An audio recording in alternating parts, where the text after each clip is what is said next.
What's up, people? Rocky Cordes here with Rocky Cordes Music. I got another video here for you. Today, I'm actually kind of responding to a request from a friend of mine. Hey, Andrew, if you're hearing this, asking kind of getting vocals to fit in the mix. I'm not really certain 100% if you're talking about samples or recording your own vocals. I'm going to do a video on both. For these purposes, I'm going to take my vocals, just raw vocals. Say I've got a track here. This is a beat I made. It's on SoundCloud. You follow me there. Again, Rocky Cordes.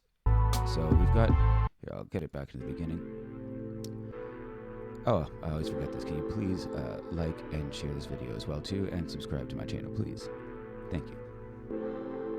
If you like it. If you don't, that's okay, too. You can still like and subscribe. Anyway, so we've got a cool beat here we want to put some vocals on. But you can see my standard vocals on this, they just kind of sound like poop. So I've kind of got this separated into two tracks, one for my recorded voice. I've got my signal coming in, and this is just on a Shure SM58. Nothing fancy, into a Behringer.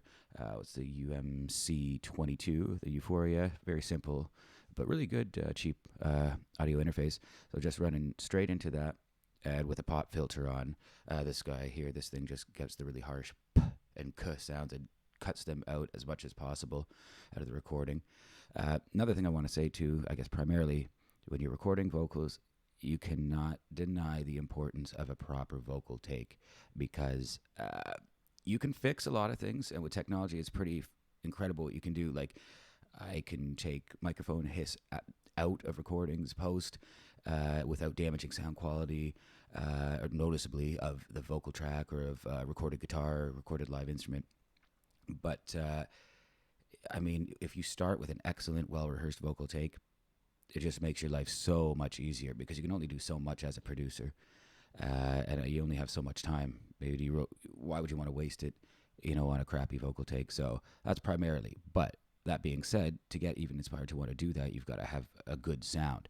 So this is very quickly kind of my template I'm going to show you for what I do when I'm recording my vocals, and it's going to be different for every song. You want things to fit in the mix of whatever you're working on and sound right. So by no means just use this, but I do kind of like to have a standard template that I start with to get a sound that inspires me to kind of keep working, sing, rap over the lyrics, get the idea down, and then I can always work from there and just take the track recorded clean if I want, or if it already sounds pretty good there, then I can take it to the next stage when it goes to mixing and mastering and all of that. But I find the better quality sound that you start with, the better the end result.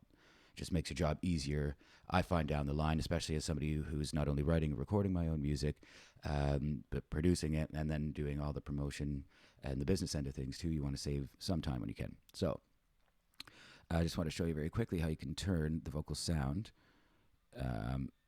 I guess, you know what, I'll get the track running in the background too. I don't need just my voice. So yeah, again, this is just a song, beat that I made a couple years ago, I guess now. So, I like it feeling inspired, but if you listen, my vocals, they just sound very dry, very boring. So what I'm going to do here is, let's turn that down a bit while I'm talking. Okay, so I'll show you what I do. The first thing, actually, I'll give you a quick comparison. So this is what the voice sounds like now. And then here with just a few simple effects. This is all free, a couple stock plugins, and then a couple other free ones. So we got this, and we are going to turn it into this very quickly. It already sounds much better. I'm sure you can hear a difference, especially if you're listening with headphones on it. Or out of a good speaker, you might not notice so much out of a phone speaker. But as this is kind of an audio-related video, take that into consideration. The better the speakers you're listening, you'll notice a difference more. So there we go. And we're going to shut everything off. Then you can see just how flat and boring. And right there is our end result. It sounds really cool and spacey. So how do we get there? Okay. First thing is called a de-esser. It takes the harsh tss and k kind of sounds out. The pop filter already helps with that, but you'll notice, especially, I'm going to bring this up. There we go. You can see right there Now I've got it taken a bit too much out of my voice. It's taken a bit of the mid as well, but specifically is what it really activates. So this is super simple. This is a free plugin. I believe it's free. It was last time I checked, so I can double check on that. So this is just the standard. I'll show you. So we go load it up. Looks like this normally. And I go down to, where are we? Presets, or you can go that way, or you can just click right here. And I go to the split. And here we are. I think it has the memory of what I did already, actually, which is cool, because I was just using that. You can control your EQ kind of frequency just with your threshold knob. You can see it's lighting up, activating as I'm talking. The gain is how much it's reducing out. And you can change the Q, which is like the scope, make it a really wide band, but I don't want to take out too much of the other parts of my voice. So just that, mostly and it's taken out a bit of the mid. That makes it a little bit muddy as well, too, at the same time. So that's that. Then we're going to load up. This is parametric EQ. So this, as you can see as I'm talking, this is the sonic frequency range. Here's the lows down here, and the high ends up here. So this literally is just a preset. Is this? Yeah, this is one that I made, actually, but I can't remember if I made this. I might have actually copied it, or kind of copied somebody else's idea. I can't remember, but basically it just scoops out a little bit of the low end. You can move these around and mess with them. I can go in that in more detail in another video, but I'm taking again some more low end, scooping a particular part of the mid section out, or the mid range frequency, and then boosting some highs right about here, and then a little scoop down here, but generally a big gain boost from the highs and sucking out some lows, so it already sounds a bit better. Now this is another one. I'm just turning on Fruity Multiband Compressor. A compressor basically just evens out the sound.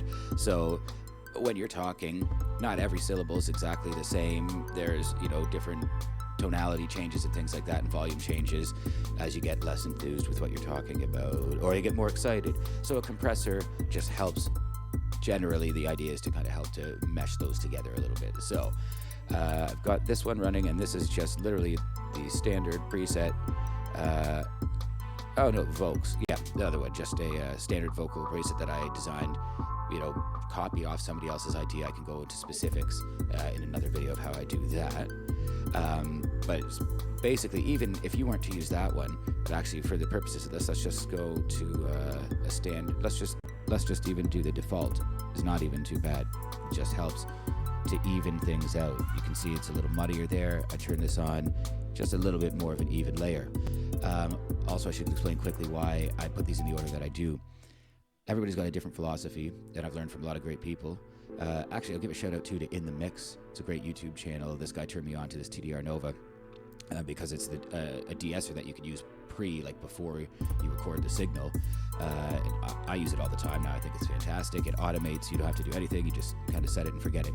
So why do I put it first? Well, when I'm shaping the EQ in the parametric EQ over here, if I start with a signal that already has all that harsh S and all that kind of those hard consonant sounds, if I start with one that has those that's really harsh, I have a lot more work to do after, and it's always going to be there. It's going to be amplified the further down it gets in the chain.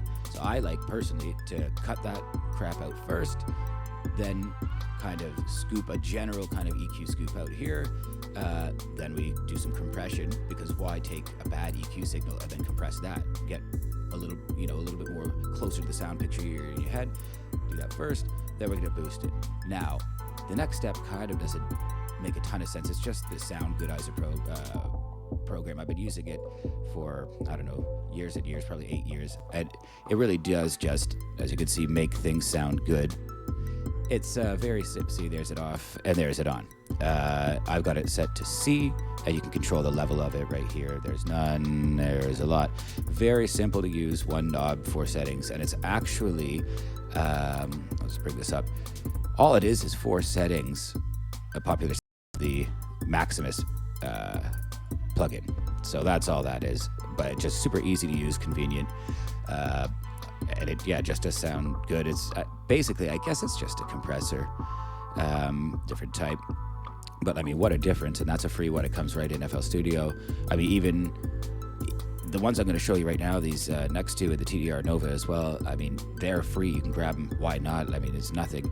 But even without those, even with just the stock ones, you can sound pretty good. So this is what I'm doing. I could do another video if you guys like this about like how to do it with just the stock plugins. But that being said, here we are now. So now the next cool thing. Oh yeah, this one actually is stock FL as well too. This is Stereo Shaper. I picked this up off of Suicide Boys actually.